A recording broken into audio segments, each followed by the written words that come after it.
आपकी विपत्ति पापाचरण के कारण कोई प्रेरित होकर आ गई, माया ने कोई नाटक रच दिया, आपकी श्रद्धा खत्म हो गई।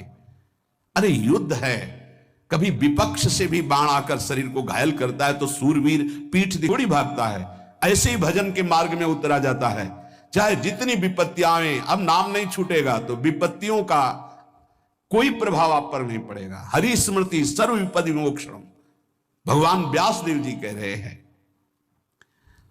और ये नाम में प्रियता तभी होती जब किसी नाम जापक संत का संग हो जाता है। बिना संत संग के भजन में रुचि हो ही नहीं सकती। कहीं भी किसी का अगर नाम चल रहा है संत संग से, जब वो नाम जापक स्वयं नाम का उपदेश करता है तो उपदेश के साथ एक शक्ति जाती है जिसे शक्तिपात कहते हैं। वो वचन से भी होता है, दृष्टि से भी होता है, स्पर्श से भी होता है और संकल्प से भी होता है।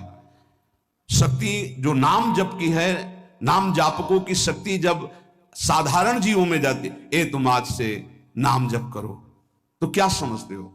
उसके साथ नाम जप की शक्ति जा रही है उसके पास। दृष्टि से देख लिया, मन से संकल्प कर दिया, वचन से बोल दिया, तभी नाम जप प्रारंभ हुआ। नहीं, पापाचरण करने वाला राधा नहीं बोल सकता।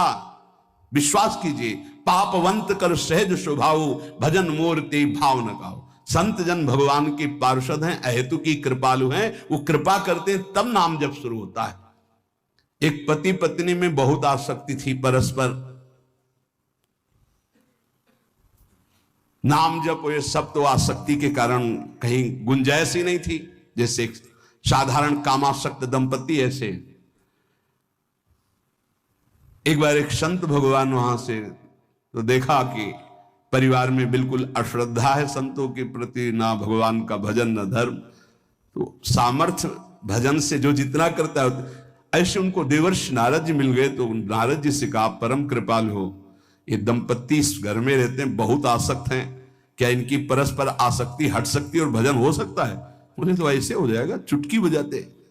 बोले इतना आपस में प्रेम करते हैं कि उनका मन ही नहीं हटा सकते आप। बोले आप 2-4 दिन में फिर कभी आना तो देखना, ये साष्टांग दंडवत करके आपको प्रसाद पवाएंगे, ऐसी इनके अंदर भक्ति आ जाएगी।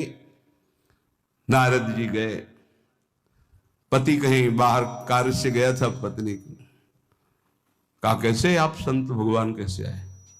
एक खास बात बताने आए हैं तुम्हें। क्या?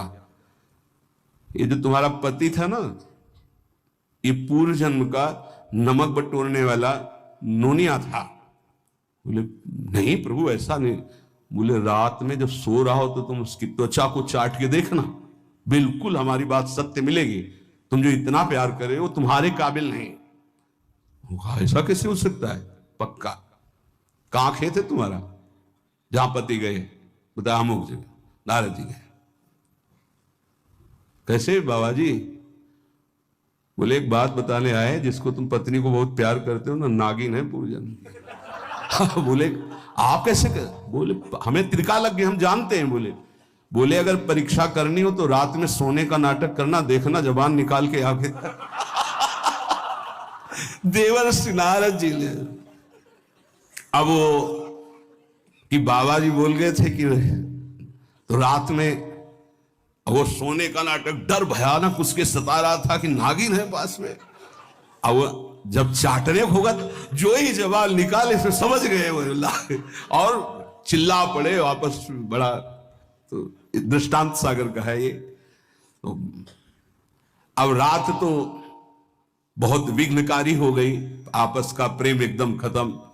सुबह देवर्षि नारद जी आए, बोले ये तो हमने आपके साथ विनोद किया था, वस्तुतः ये नागिन नहीं है, वस्तुतः ये ऐसा नहीं। हमें समझाने आए कि तुम दोनों का प्रेम ये नाशवान है, आज नहीं तो कल नष्ट हो जाएगा। जीवन की सार्थकता भगवान नाम जपने में है, भगवत आराधना में। नारद जी की कृपा से उनके हृदय में भक्ति जागृत हुई। अगर हमें संत ना मिले तो सच्ची कहते हैं भगवान के चरणों में या नाम में प्रीति हो ही नहीं सकती। बस केवल इतना लगता है कि नाना प्रकार की भोग सामग्री जो हम भोग रहे हैं, ये किसी को यही नहीं लगता कि यहां से छोड़ के जाना है। दूसरे को फूंक के आ रहे हैं और स्वयं को ये पता नहीं कि यहां से छोड़ के जाना, यहां से कुछ नहीं ले जाना। शाश्वत शांति की खोज के लिए अनंत जन्मों से भटक रहे हैं, वो केवल श्री भगवान में मिलती है। जो उपासक उठते बैठते चलते फिरते खाते पीते नाम जप करता है, खाते पीते नाम ले, चलते बैठे सोए सदा पवित्र यह नाम है, सदा उजाला तोए।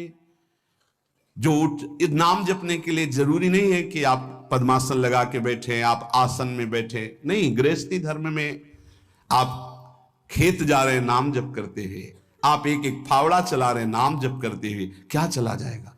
बड़ी सामर्थ्य नाम में, एक अमोघ सामर्थ्य नाम में। आप